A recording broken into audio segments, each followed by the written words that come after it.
E aí, beleza, os primeiros 10 anos você acabou de falar pra mim que foram difíceis e tudo mais.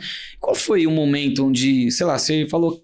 Quais foram os acertos que fizeram a ContiJet chegar nesse número que você acabou de me falar? Com mais de 100 colaboradores, o que é muito expressivo para um escritório contábil, e até mesmo mais de 1.000 clientes. Quais foram os movimentos que você acha que você fez de certo e qual foi o momento, né? Bom, o primeiro movimento foi quando o meu filho Gustavo, que era da área de tecnologia, veio trabalhar comigo, né?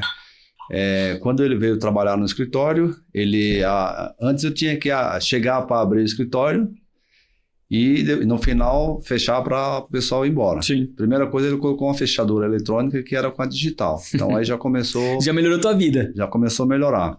Segundo ponto, ele criou algumas planilhas, né? E eu até brinco que eu tô aqui há 10 anos, na época tinha, né? 10, 15 anos. Você chegou ontem, já quer, né? Já mandou 5 pessoas embora e aumentou a produtividade. Né? Então começou a melhorar a eficiência do escritório, né? E o Gustavo sempre teve aquela veia de empreendedorismo, né? Logo no começo também ele começou a divulgar a gente no Google, né? Fez várias divulgações antes da gente pegar a Moonflag como agência, né? Que aí nos ajudou muito. O Gustavo, ele fazia os investimentos, na época chegava a investir 5, 10 mil reais em propagandas, e aí foi assim que começou.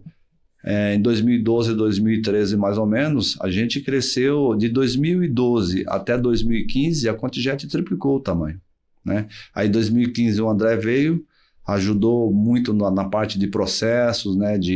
Porque o Gustavo era muito bom em automação, mas não era em processo. Sim. O André já veio com uma estrutura de Big Four, então já começou a implantar os processos.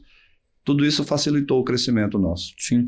O seu modelo de gestão, ele, assim, quando eu falo modelo de gestão, assim, eu vou dar um exemplo da própria Moonflag, né? A gente sempre teve uma aptidão ao risco muito grande. O que é uma aptidão ao risco? Pô, eu vou fazer um investimento numa determinada frente, você acabou de falar, pô, investir 5, 10 mil em Google, vocês mesmos fazendo.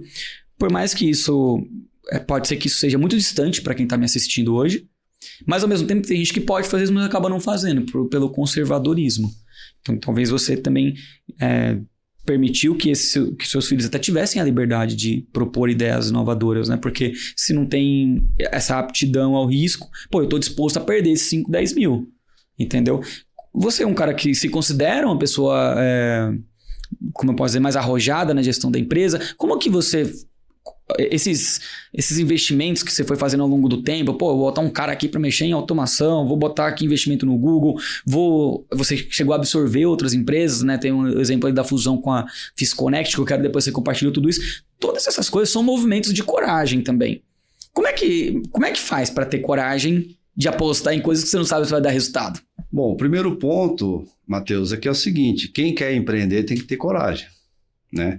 O cara que quer segurança sempre, ele vai trabalhar de seletista ou estatutário, porque é aquilo todo mês, né?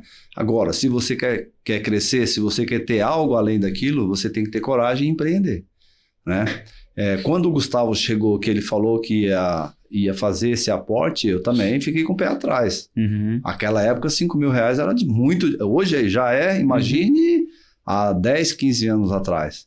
Então, eu fiquei meio assim apreensivo, mas como ele já trabalhava com isso, ele trabalhava numa agência também, ele tinha o conhecimento, e se tem uma coisa que eu sempre confiei, foram dos meus filhos, né? Então, eu nunca... poucas vezes eu tive que intervir para dizer, não, esse não é o caminho, vamos por esse.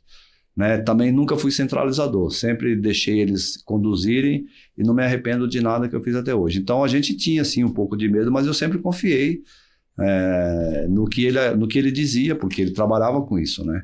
E aí foi por isso que eu fiz. Mas medo a gente sempre tem, né? Mas, de novo, quem quer empreender não pode ter medo, tem que arriscar. A vida é um risco. Sim. Eu acho que assim, não parece, né? Mas eu acho que essa é uma pauta muito importante, essa questão do risco, né? Porque quando a gente presta serviço, a gente tem um mínimo de risco, né? Por exemplo, você não precisa fazer estoque, não precisa comprar produto para revender, contar com essa coisa, não é uma coisa que o prestador de serviço está acostumado. Uma coisa que eu tive na Moonflag, a gente sempre foi muito ligado na gestão do caixa. Então, assim, para eu ficar um pouco mais seguro, então eu faço caixa porque aí eu fico mais seguro. Seguro de quê? De contratar, de demitir. Tipo assim, seguro de, vou botar lá uma grana, vou botar um stand num evento. Ah, você vai gastar lá uma grana, você vai gastar 50, 60, às vezes até mais. Como que eu faço isso? É o seguinte, eu tenho um caixa. Se alguma coisa sair, dar uma dor de barriga, eu tenho um caixa. Eu tenho uma reserva que me permite ser um pouco mais ousado no risco. Não sei se você... Como é que você lidava nesse aspecto? Eu não tinha. Vou só contar um episódio para você.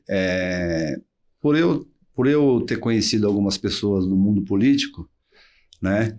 Em 2006, 2004, 2005 mais ou menos, eu fui convidado para uma palestra para empresários na USP, né? Que estava vindo o Simples Nacional. E aí, cheguei lá, tinha um monte de estudiosos lá e eles estavam querendo saber qual era o melhor método de custo para os cursos que eles faziam lá. E aí, um fala daqui, eu falei, bom, gente, é o seguinte, são salas de aulas, né? Eu acho que a melhor chave de rateio para vocês aqui é a quantidade de alunos. Meu, os caras todos estudiosos, os caras ficaram olhando para mim assim e tal, acho que... ninguém nunca pensou nisso. E aí me contrataram para eu fazer toda a estrutura de custo da Fundação Vanzolini, lá dos custos que eles faziam, né? Legal. E lá você sabe, a USP é estadual. Sim. Eu fui contratado lá, eu ganhava um valor até razoável, mas como eu não podia ficar lá, porque eu já estava no escritório, eu contratei um outro profissional também, né? E nós 50% para cada um. Certo. O que aconteceu na mudança do governo Alckmin para o Serra, eles cortaram, era carta convite, eles cortaram todos e não pagaram. Só que o rapaz já tinha feito o trabalho. Eu tive que vender um carro, né, para pagar a pessoa na qual prestou o serviço. Então, aquele ano, para você ter uma ideia, eu tive que pegar cheque predatado com as minhas irmãs, empréstimo em banco, porque o funcionário não podia ficar sem receber, porque ele não era responsável por aquilo, por isso que eu te falei. Então, eu tive uns 2 ou 3 problemas financeiros no decorrer desses 30 anos aí, que foram momentos que, se a família não está do lado, talvez eu não estaria aqui hoje para contar essa história.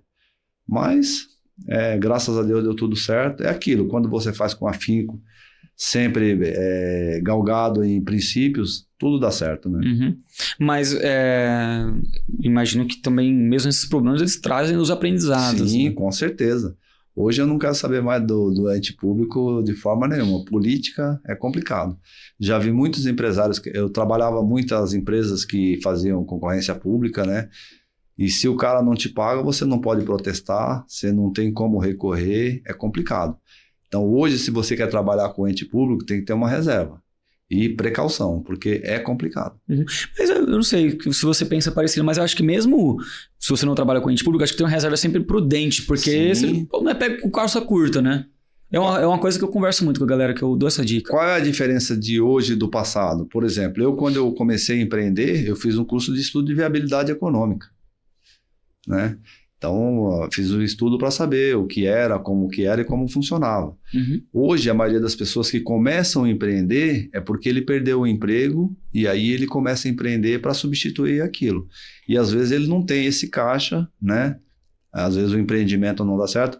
Tanto que são estatísticas, mais de 30% a 40% das empresas que abrem fecham em 2 anos.